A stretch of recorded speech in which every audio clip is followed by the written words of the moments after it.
25 বছরে পাপগুলো কি কি করা হয়েছে, কোনো একটা পাপ বাকি আছে কিনা যা করা হয় নাই? 25 ইয়ার্সের মধ্যে অনেকেই জিনা করেছে, অনেকেই। আমি আপনাদের কথা বলছি না, এভারেজ আমি পুরো বাংলাদেশের ইয়াং জেনারেশনের কথা বলছি।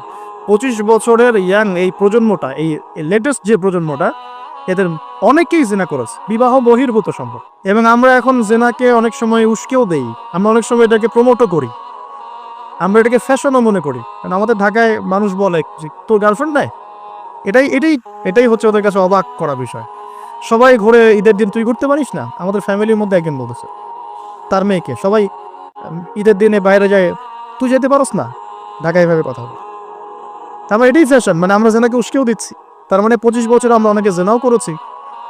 মাদকের সাথে সম্পৃক্ত কত পার্সেন্ট ইয়াং জেনারেশন আমাদের দেশে? ক্যালকুলেট করেন, আপনি গুগল করেন, দেখেন কত পার্সেন্ট আমাদের দেশে মাদক সেবন করে। ইভেন এখন কিশোর গ্যাং বের হয়েছে, কিশোর গ্যাংয়ে অনেক যুবকরা যায়, অনেকে রাস্তাঘাটে মারামারি করে, এখানে ভাই ভাই রক্ত ঝরাই। আমরা উভয় মুসলিম, কিন্তু উভয় মুসলিম জুমার দিন একসাথে নামাজ পড়ে। তাহলে এটা কোন দর্শন যেটা আমার ভাইকে শত্রু বানিয়ে দিল, আর পশ্চিমারা গাছের আড়ালে বসে বসে হাসছে? কারণ এই দর্শনগুলো তো ওরাই দিয়েছে। তো 25 বছরের পাপগুলো একটু ক্যালকুলেট করি। প্রিয় দিনী বোন, একটু হিসাব করবেন যে 25 বছর আপনি কতদিন পর্দা করেছেন, কত 25,000 মানুষ আপনার চেহারা দেখেছে কিনা? এই 25 বছরে কত হাজার মানুষ আপনার চেহারা দেখেছে? আর ছেলেরা আপনাকে দেখলে কখনো চেহারা সুরত দেখে না। বেগানা নারীর দিকে একটা ছেলে যখন তাকায় এবং সেক্সুয়াল ডিজায়ার নিয়ে তাকায়, তখন সে চোখ দিয়ে তাকে রেপ করে। ভেরি সরি টু সে যে আপনি প্রচুর চোখ দিয়ে রেপ হয়েছেন প্রিয় দিনী বোন। অনেকেই আপনাকে চোখ দিয়ে রেপ করেছে, আপনি বুঝতেই পারেন নাই। তো এই 25 ইয়ার্স আমরা অনেক কিছুই করেছি, অনেক কিছু করি নাই। এখন একটু আজকে সাদা একটা কাগজ নিয়ে আমরা একটা হিসেব করব যে আমরা 25 বছরে কি কি করেছি, কি কি করি নাই, কি কি পাপ করেছি, কি কি করি নাই, কি কি পুণ্য করেছি, কি কি করি নাই। আমি আগে মনে করতাম যে একটা খালেস তওবা ইনশাআল্লাহ আল্লাহ পাক সব মাফ করে দিবেন। আসলে আল্লাহ পাক মাফ করেই দিবেন, কিন্তু ভিতর থেকে স্যাটিসফাই হতে পারবেন না আপনি। এখন যদি আপনি এখান থেকে আমার এই লেকচারটা শুনে আল্লাহর ওলি হয়ে যান এবং আপনি বড় মুহাদ্দিস, মুফতি, দিনের বড় দায়ী ইলাল্লাহ, বড় পলিটিশিয়ান, বড় ইঞ্জিনিয়ার, মানে যারা ওয়ার্ল্ডকে ইসলাম স্ট্যাবলিশমেন্টের দিকে নেতৃত্ব দিচ্ছেন, এমনও মানুষ যদি আপনি হয়ে যান, আপনি এই 25 বছরের ঋণটা শোধ করতে পারবেন না। এই 25 বছরের ঋণ আপনাকে প্রতিনিয়তই ভিতরে ঢুকে মারবে, যেটা আমাদেরকেও মারে ভিতর থেকে। যে আমরা যদি আগে থেকে বিষয়গুলো বুঝতাম, যদি আরও আগে থেকে স্টাডি করতে পারতাম, আরও বেশি যদি আমি আলেম ওলামার সাথে মিশতে পারতাম, আরও যদি বেশি গভীরে যেতে পারতাম, তাহলে কতই না ভালো হতো। আমি আশা করি কথাগুলো আপনাদের কলিজায় পৌঁছাবে ইনশাআল্লাহ। এখন লাইফের এটা সবচেয়ে ভাইটাল পার্ট, এই সম্পর্কে আমি জাস্ট 2টা হাদিস বলে আস্তে আস্তে কনক্লুশনে রেখে যাচ্ছি। নবী সাল্লাল্লাহু আলাইহি ওয়াসাল্লাম বলছেন যে 7 শ্রেণীর মানুষকে আল্লাহ পাক কিয়ামতের দিনে আরশের ছায়া দিবেন। কত শ্রেণী ভাই? তার মধ্যে সেকেন্ড শ্রেণীটা হচ্ছে সেই যুবক নাশাহা ফি ইবাদাতিল্লাহি তাআলা, যে আল্লাহ পাকের ইবাদতে তার যৌবনকালটা কাটিয়ে দিয়েছে। যৌবনকাল কতটুকু? হয়তো 15 to 40। তার মানে এখনো 40 বা 50 বছর পর্যন্ত আপনার যৌবন টিকে থাকবে ইনশাআল্লাহ, যদিও বা এই যুগে থাকে না। আমরা তো ফ্যান্টাসিতে ভুগি অনেক সময়, 4টা বিয়ে। বাস্তবতা হচ্ছে এই যুগে একটাই ডিফিকাল্ট, একজনকে সন্তুষ্ট করে কি ডিফিকাল্ট। এখন সেই যুগ না, তো আমরা তো হর্স রাইড করি না, আমরা তো এক্সারসাইজ করি না, আমরা তো এখন অনেকে খেলিও না, আমরা ফাস্ট ফুড খাই, আমরা হাইজেনিক খাবার খাই না, আমরা আগেকার মানুষদের মতো অনেক কিছু করি না। এনভায়রনমেন্ট নষ্ট হয়ে গেছে, পলিউশন আছে, সব মিলে এখন আমাদের যৌবন যে 50 বছর পর্যন্ত থাকবে, এটা নিশ্চয়তা দেওয়া যাচ্ছে না যদি আমরা বেঁচেও থাকি। আর কত যুবক যুবতী ভাই বোন যে যৌবনকালেই চলে যায় তার তো ঠিক নাই। প্রিয় দিনী ভাইয়েরা, আমরা আলোচনা করছিলাম যৌবন সম্পর্কে। এই বিষয়ে আমি 2টো হাদিস বলার নিয়াত করেছিলাম। তো প্রথমটা শুনিয়েছি মোটামুটি, সেটা হলো নবী সাল্লাল্লাহু আলাইহি ওয়াসাল্লাম বলেছেন যে কিয়ামতের মাঠে আল্লাহ রাব্বুল আলামিন যে 7 শ্রেণীর মানুষকে তার আরশের ছায়া দিবেন, তার মধ্যে দ্বিতীয় শ্রেণী হচ্ছে সেই যুবক যে তার যৌবনকালটাকে আল্লাহর পথে উৎসর্গ করেছে বা কাটিয়ে দিয়েছে। আরেকটা হাদিস যেটা বলতে চাচ্ছিলাম সেটা হলো কিয়ামতের মাঠে 5টা প্রশ্ন হবে, স্পেশাল 5টা প্রশ্ন, যে 5টা প্রশ্নের উত্তর না দেয়া পর্যন্ত কাউকে ছাড়া হবে না। তার মধ্যে প্রথম প্রশ্নটাই হচ্ছে তোমার জীবন কোন কাজে কাটিয়েছো, এবং দ্বিতীয় প্রশ্ন হচ্ছে তোমার যৌবন কোন কাজে কাটিয়েছো। সো আমি বলছিলাম আপনাদেরকে যে যৌবন কালটাকে যদি আমরা আল্লাহর পথে কাটাতে পারি, ইনশাআল্লাহ তাআলা আমাদের এই যে উদ্দেশ্যটা, যে নিজেরা দিন পালন করব, নিজের পরিবারের মধ্যে প্রতিষ্ঠা করব, আমাদের সমাজে দিন ইসলামের দাওয়াতে কাজ করব, যেখানেই থাকি সৎ থাকবো, একদিন ইনশাআল্লাহ দিন আবার বিজয়ী হবে, এই যে স্বপ্নগুলো, এগুলো বাস্তবায়িত হবে ইনশাআল্লাহ তখনই যখন আমরা নিজেরা পরিবর্তিত হয়ে সমাজের জন্য ভালো কিছু বয়ে নিয়ে আসবো ইনশাআল্লাহ। তা আমি জাস্ট কয়েকটা পয়েন্ট আপনাদের সাথে একটু শেয়ার করে শেষ করে দিব যে এখন থেকে কিভাবে আপনারা বা আমরা আমাদের যৌবনটাকে আল্লাহর পথে কাটাতে পারি। প্রথম যে পয়েন্টটা আমি লিখে নিয়ে এসেছি সেটা হলো যে আমাদের নিজস্ব খসড়া একটা আমলনামা তৈরি করতে হবে। আর আজকে আমরা সেটা করতে পারি বাসায় গিয়ে, যে আমরা যদি আমাদের গড় আয়ু হয় 60 বছর, তাহলে আমরা এখন কতটুকু সময় পেতে পারি, আর এই সময়টুকুর মধ্যে আমাদের টার্গেট কি, আমরা আসলে কী চাচ্ছি, কী অ্যাচিভ করতে চাই, যা চলে গেছে এই সময়টুকুর মধ্যে আমরা কিভাবে আল্লাহর রহমত পাবো, ক্ষমা পাবো কিভাবে। যা চলে গেছে এর মধ্যে অনেক নামাজ কাজা থাকতে পারে, রোজা কাজা থাকতে পারে। অনেক সময় এমন হতে পারে যে আমরা অন্যের হকও নষ্ট করেছি। প্রথম যে কাজটা করা উচিত সেটা হলো খালেস তওবা। 1 নাম্বার, তাহলে আমরা বলতে পারি যদি আমরা এখন সংকটগুলো চিহ্নিত করে সমাধানের পথে হাঁটতে চাই, তাহলে আমাদের যৌবনটা আল্লাহর পথে উৎসর্গ করা ছাড়া কোনো অপশন নাই। উৎসর্গ বলতে আমি বোঝাচ্ছি কাটিয়ে দেয়া, আল্লাহর ইবাদত করে কাটিয়ে দেওয়ার কোনো বিকল্প নাই। তার জন্য প্রথমত আমাদের নিজেদের জীবনের কৃতকর্মগুলোর হিসেব নিকাশ মেলাতে হবে, 1 নাম্বার। আর 2 নাম্বার হচ্ছে বিশুদ্ধ তওবা করে আল্লাহর পথে ফিরে আসতে হবে। বিশুদ্ধ তওবা কিভাবে করবো এটা আমরা অনেকে বুঝি না। অনেকে মনে করি যে মুখ দিয়ে জাস্ট আস্তাগফিরুল্লাহ বললেই হয়তো তওবা হয়ে যায়। বিষয়টা এমন নয়। বিশুদ্ধ তওবা হচ্ছে আপনি আল্লাহর দিকে পরিপূর্ণ অভিমুখী হবেন, রুজু করবেন, এর নাম হলো বিশুদ্ধ তওবা। যে পাপগুলো করেছি এগুলোর জন্য ক্ষমা চাওয়া, এই পাপগুলো কোনোদিন করবো না এরকম প্রত্যয় ব্যক্ত করা, আর যদি অন্যের সাথে সম্পৃক্ত কোনো হক থেকে থাকে সেটা ফেরত দেওয়া। তো আমরা আজকে গিয়ে সুন্দর করে ওযু করে 2 রাকাত নামাজ পড়তে পারি। 2 রাকাত নামাজ পড়ে আমরা আল্লাহকে বলতে পারি যে আস্তাগফিরুল্লাহাল্লাযী লা ইলাহা ইল্লা হুয়াল হাইয়ুল কাইয়্যুম ওয়া আতুবু ইলাইহি। আল্লাহ, আমি আমার জীবনের এই যে একটা বড় সময় তোমার থেকে দূরে ছিলাম, নামাজ কাজা হয়েছে, রোজা কাজা হয়ে গেছে, চোখের হেফাজত হয় নাই, জিনা হয়ে গেছে নাউজুবিল্লাহ, মাদকের সাথে সম্পৃক্ত ছিলাম নাউজুবিল্লাহ, আমরা মিউজিক্যাল ইনস্ট্রুমেন্ট প্লে করেছি, ইত্যাদি ইত্যাদি। এগুলো থেকে আল্লাহ আমরা আজকে তোমার কাছে তওবা করছি, ক্ষমা চাচ্ছি, এবং আগামী দিনগুলোতে তোমার হুকুম আহকাম মেনে চলার তৌফিক চাচ্ছি। 2টো জিনিস খুব প্রয়োজন, একটা হলো তৌফিক, একটা হলো দোয়া। আপনার প্রচেষ্টা আল্লাহর কাছে দোয়া করতে থাকা এবং আল্লাহর কাছে তৌফিক কামনা করতে থাকা। আল্লাহ পাক যাকে ইচ্ছা তাকে তৌফিক দিয়ে থাকেন। যে আল্লাহর কাছে যত বেশি চাইবে আল্লাহ পাক তত বেশি দিবেন ইনশাআল্লাহ। তো এই জন্য চেয়ে নিতে হবে, প্রথমত চেয়ে নিবেন যে আল্লাহ আপনি আমাকে তৌফিক দিন, যাতে করে আমি আমার পুরো জীবনটাকে আপনার ইবাদতে কাটাতে পারি, আরও সে ছায়া পেতে পারি। আল্লাহ কবুল করুন, আমিন। এখন ইস্তেগফার করার পর যার যার হক তাকে তাকে ফিরিয়ে দেওয়া উচিত। যদি আপনি বা আমি, আল্লাহ না করুক, কারো হক নষ্ট করে থাকি, সেটা ফিরিয়ে দিতে হবে। এই হক নষ্ট ফিরিয়ে দেওয়ার মানে এটা নয় যে গার্লফ্রেন্ডকে কথা দিয়েছিলেন বিয়ে করবেন, সেখান থেকে ফিরে আসা যাবে না। ব্যাপারটা কিন্তু এমন নয়। এরকমও প্রশ্ন আমাদের কাছে অনেকে করেছেন যে আমি তো আমার গার্লফ্রেন্ডকে কথা দিয়েছিলাম যে আমি তোমাকে ছাড়া আর কাউকে বিয়ে করবো না, তো এখন কি আমি ফিরে আসলে, তওবা করে ফিরে আসলে কি এর জন্য আল্লাহ আমাকে ধরবেন কিনা?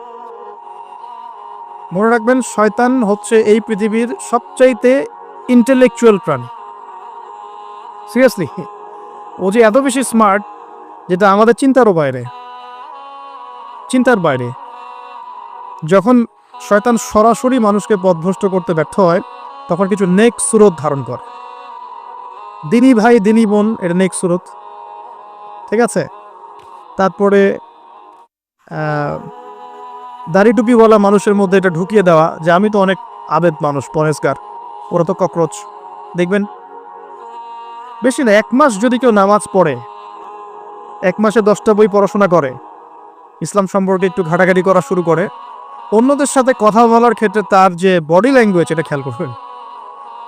তো শয়তান কিন্তু অনেক স্মার্ট, এভাবে শয়তান অনেকভাবে মানুষকে প্রতারিত করতে পারে। সো শয়তানের নেক্সট শুরুতে ধোকায় পা দিবেন না। আল্লাহ পাক আমাদের সবাইকে হেফাজত করুন। আমি খুব ভালো একটা কাজ করছি মনে করে, একটা বড় প্রজেক্ট করছি সারা বাংলাদেশ ব্যাপী, একটু মনের মধ্যে ঢুকিয়ে দিল যে মানুষ তো দেখুক, মানুষ ভালো বলুক, যথেষ্ট আমল ধ্বংস হওয়ার জন্য। এতটুকু যথেষ্ট আমল ধ্বংস হয়ে যাওয়ার জন্য। আল্লাহ মাফ করুক আমাদের।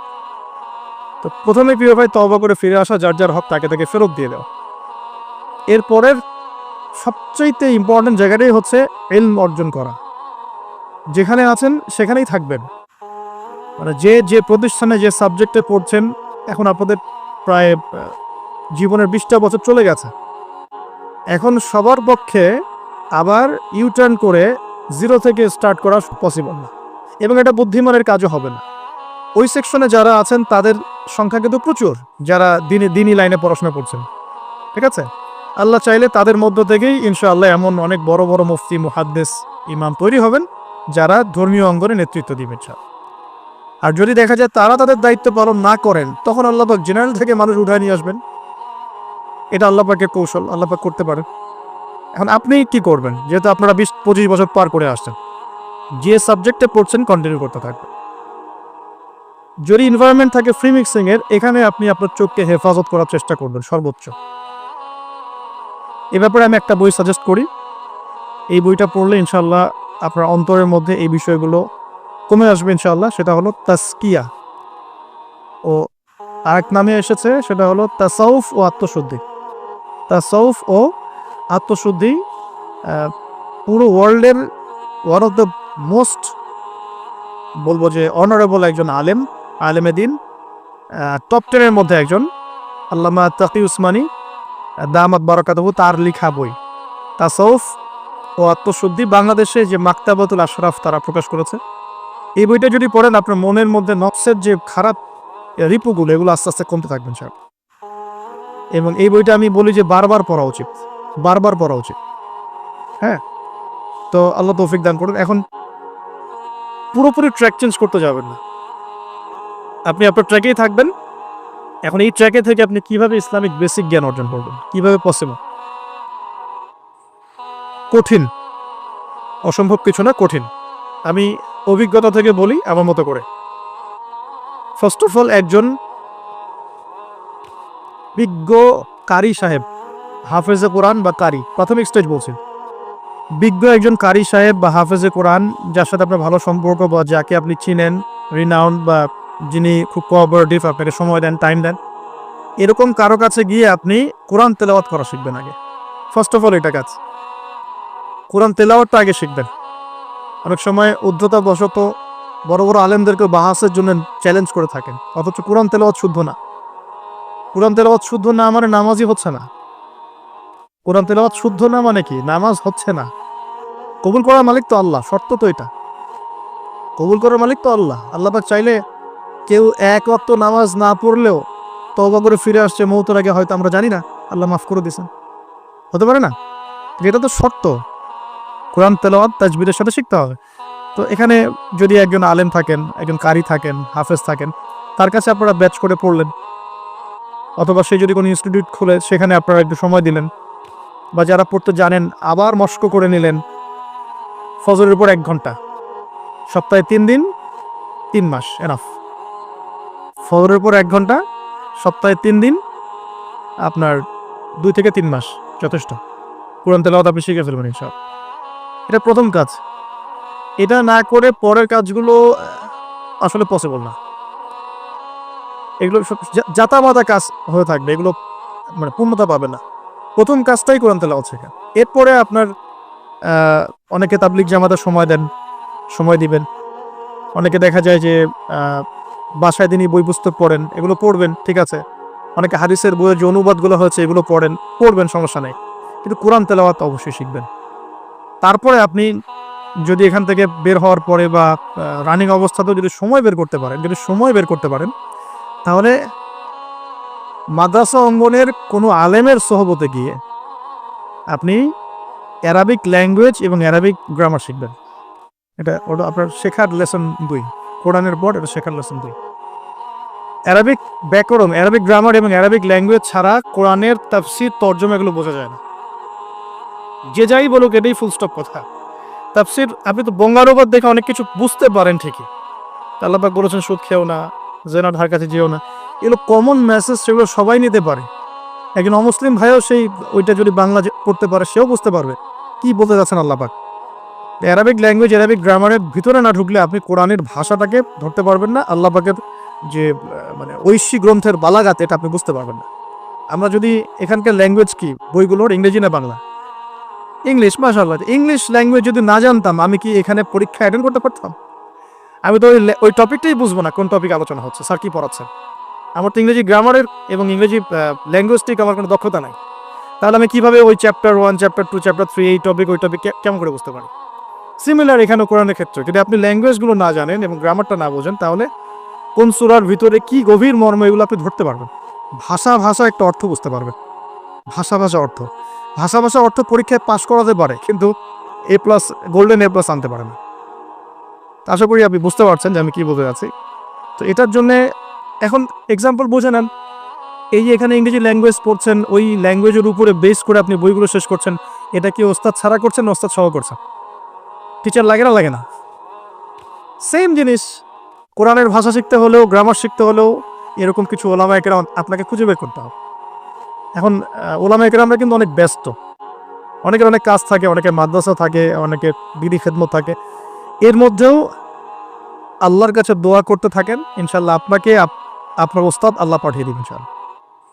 আল্লাহ পাক কাউকে ওস্তাদ ছাড়া রাখবেন না। ওস্তাদের কাছে আপনার বিহেভিয়ার কেমন হবে, এখন আপনি টিচারের সাথে যেমন বিহেভিয়ার রাখেন সেরকম তিনি সবক দিবেন, আপনি সেটা বাসায় কভার করবেন, নতুন পড়া নেবেন, আবার পড়া দিবেন। এইভাবে আস্তে আস্তে 4-5টা ক্লাসিক্যাল অ্যারাবিক গ্রামারের বই যদি কভার করতে পারেন, ইনশাআল্লাহ আপনি কোরআনের এই যে আলহামদুলিল্লাহ রাব্বিল আলামিন পড়ছেন অর্থটা নিজেই বুঝতে পারবেন। হ্যাঁ, যালিকাল কিতাব লা রাইবা ফি হুদাল লিল মুত্তাকিন পড়ছেন, আপনি নিজেই বুঝতে পারবেন যে আল্লাহ পাক কি বলছেন। এই যোগ্যতাটা অর্জন না করলে সত্যিকার অর্থে আমরা যে কোরআনিক সমাজ যেটা বলি আর কি বড় গলায়, এটা আসলে বাস্তবায়িত হবে না, তা আমার মত। আর এরপরে আপনি আরও উঁচু লেভেলে যদি পড়তে পারেন, যে পড়াশোনা শেষ, আপনার জব সেকশন নিশ্চিত, আপনার সময় আছে মাশাআল্লাহ, এখন এই সময়ের মধ্যে আপনি চাইলে হাদিসের যে কিতাবগুলো, হাদিসের বেসিক কিতাবগুলো মোতাআলা করতে পারেন। যে কাজটা আমি এখন করছি, হাদিসের বেসিক কিতাবগুলো আপনি মোতাআলা করতে পারেন। এটার জন্য অ্যারাবিক ইবারত পড়ার যোগ্যতা অর্জন করতে হবে।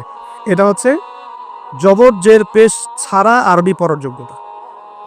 এখন যে কোরআন তেলাওয়াত আপনি শিখবেন সেটা হচ্ছে জবর জের পেশ দেয়া কোরআন আপনি পড়বেন, তাই না? কিন্তু হাদিসের যে বইগুলো আছে এই বইগুলোর মধ্যে কিন্তু কোনো জবর জের পেশ দেয়া থাকে না। মৌলিক যে বইগুলো, অনেকে মনে করেন অনুবাদ করা বইগুলোই মনে হয় মূল বই। এগুলো হচ্ছে ওই বইগুলোর অনুবাদ, আংশিক অনুবাদ, পুরোপুরি অনুবাদ নয়। মূল বইগুলো পড়তে হলে এবারত পড়ার যোগ্যতা অর্জন করতে হবে। এটা level 3 Arabic grammar, Arabic language শেখার পর এই লেভেলে মানুষ যায়। আর একটু ধাপগুলো চিন্তা করতে থাকেন, কোন ধাপে গিয়ে কোন বইগুলো পড়তে হয়।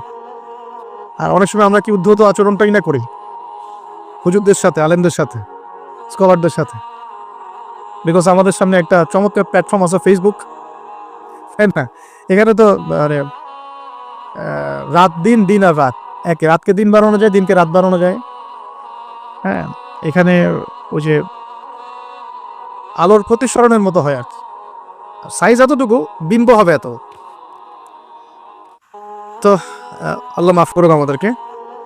এখন হাদিসের মোতাআলা যদি করতে না পারেন, ওই পর্যায়ে যেতে না পারেন, তাহলে কি? তাহলে ওই হাদিসের মধ্যে যে কিতাবগুলো বাজারে অনুবাদ হয়েছে ওগুলো পড়তে হবে।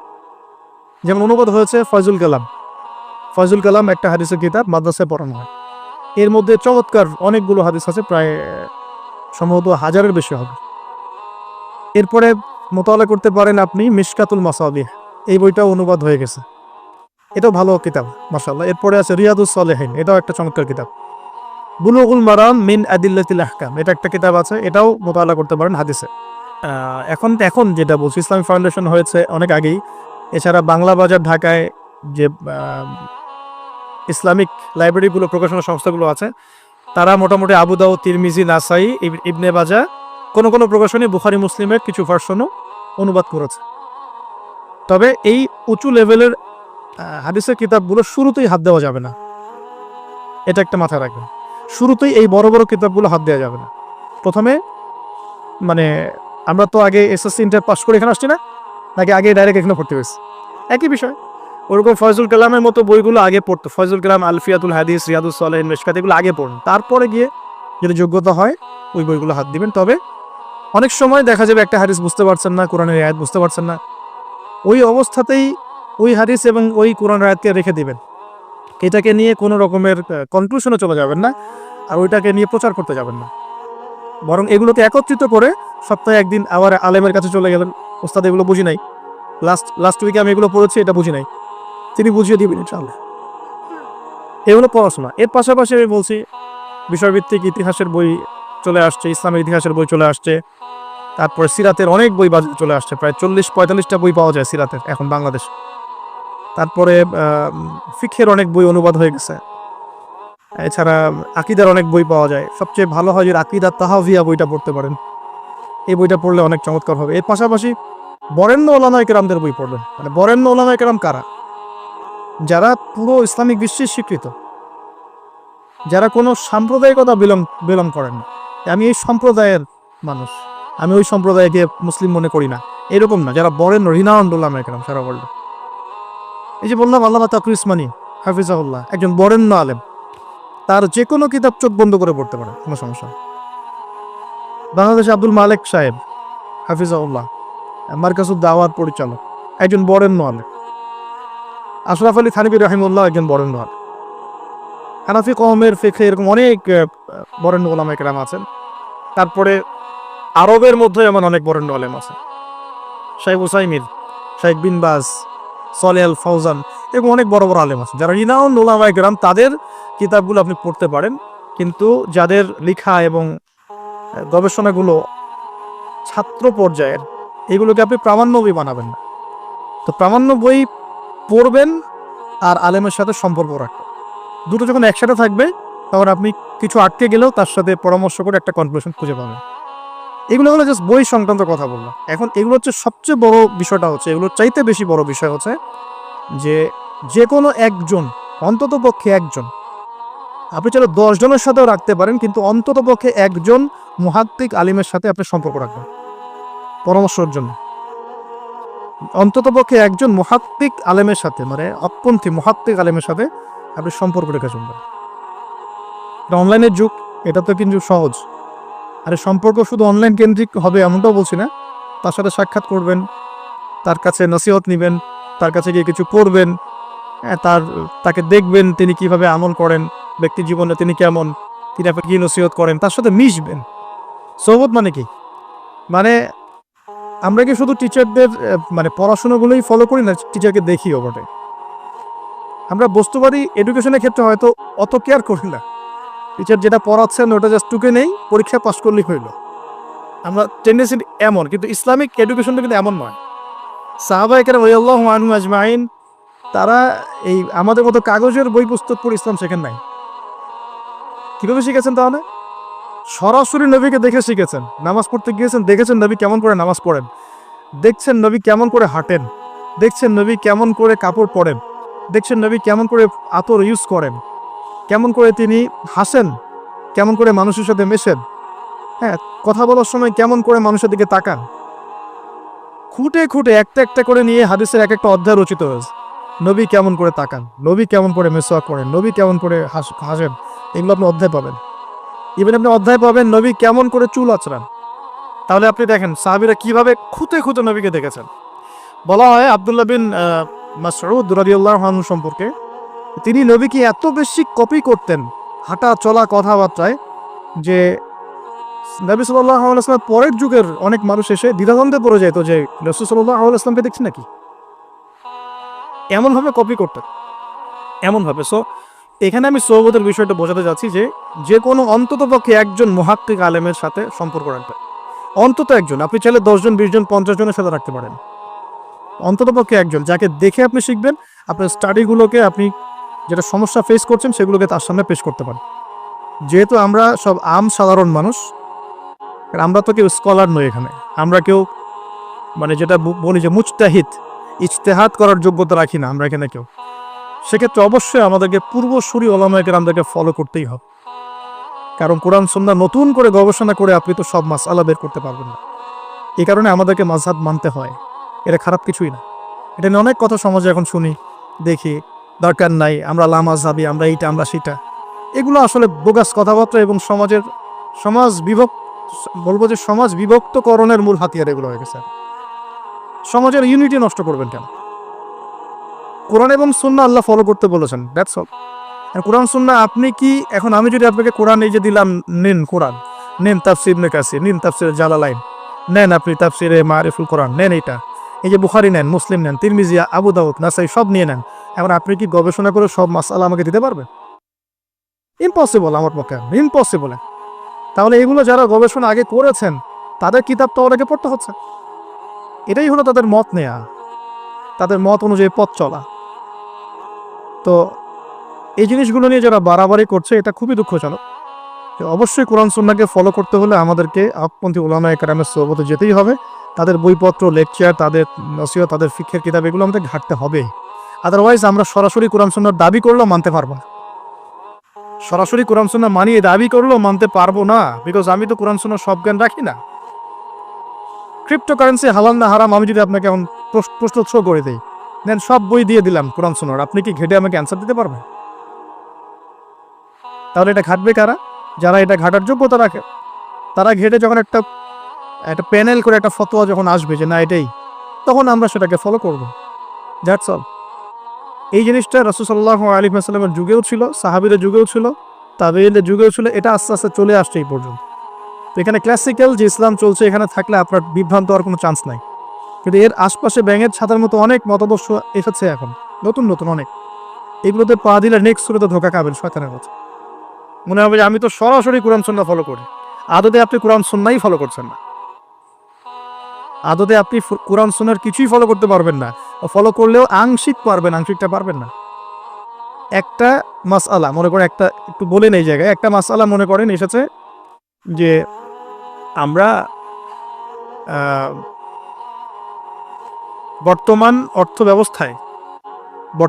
ব্যবস্থায় আমরা কিভাবে আমাদের ব্যাংকিং সিস্টেমটা সাজাবো, ধরেন একটা মাসআলা এসেছে। এখন এই বিষয়ে যদি আমরা ইকোনমিক্সের উপর দক্ষ ওলামায়ে কেরামদের শরণাপন্ন নাও হই, আমরা কি অ্যান্সার নিতে পারবো? আমি কি পারবো উত্তর দিতে? আপনি কি পারবেন? যে কোরআন এবং সুন্নাহ গবেষণা করেছেন এবং যার কাছে অর্থনীতির জ্ঞান আছে, ওই রকম মুহাক্কিক কোনো আলেম আপনাকে বলতে পারবে এখন আমাদের কি করা হবে। এই জিনিসটাই যদি আমরা বাংলাদেশের সংবিধান সম্পর্কে জানতে চাই, আমাদেরকে আইনজীবীর কাছে যেতে হবে। আমরা যদি রোগ নির্ণয় করতে চাই, ডক্টর কাছে যেতে হবে। এখানকার ইঞ্জিনিয়ারিং যা পড়ানো হয় আমি কি সেটা বলতে পারবো? তাহলে আমাকে এখানকার স্যারের কাছে যেতে হবে, স্যার এখানকার বিষয়টা কি আমাকে একটু বুঝাই দেন। তখন তিনি তার জ্ঞান থেকে এবং তার জ্ঞানের সোর্স থেকে ঘেটে ঘেটে আমার জন্য কিছু সমাধান বের করে দিবেন, আমি তো সেটা ফলো করব। এই ফলো করা জিনিসটাকে যারা নেগেটিভলি উপস্থাপন করছেন এটা ঠিক না, এটা একটা উদ্ধত আচরণ হচ্ছে, অহংকার হচ্ছে। এই ফিতনাগুলো থেকেও বেঁচে থাকতে হবে। এই জন্য আমি বললাম অন্তত একজন মুহাক্কিক আলেমকে ধরে বসে থাকবেন। এটা আমি কিন্তু পীর মুরিদি বোঝাচ্ছি না, ঠিক আছে? আমি বোঝাচ্ছি যে আপনি মানুষের সোহবতে থাকবেন, পরামর্শ ভিত্তিক, যে কোনো একজন হকপন্থী আলেম। এখন এরপর কি? এরপরে আপনি পড়াশোনা চালিয়ে গেলেন, আলেম আপনার কাছে পরিচিত আছেন, আপনি টাচে আছেন, পড়াশোনা করছেন, কোনো হাদিস মোতালা করছেন, মাশাআল্লাহ দ্বীনের জ্ঞান অর্জন করছেন। এখন আপনি আপনার সাধ্যমতো দাওয়াতি কাজ করবেন। যতটুকু দাওয়া আপনার দেওয়ার যোগ্যতা আপনি অর্জন করেছেন বা পাচ্ছেন, অতটুকু ছোট ছোট করে 5 মিনিট, 10 মিনিট, একটা হাদিস, 2টা হাদিস, এভাবে মানুষের মধ্যে ইসলামটাকে প্রচার করতে থাকে।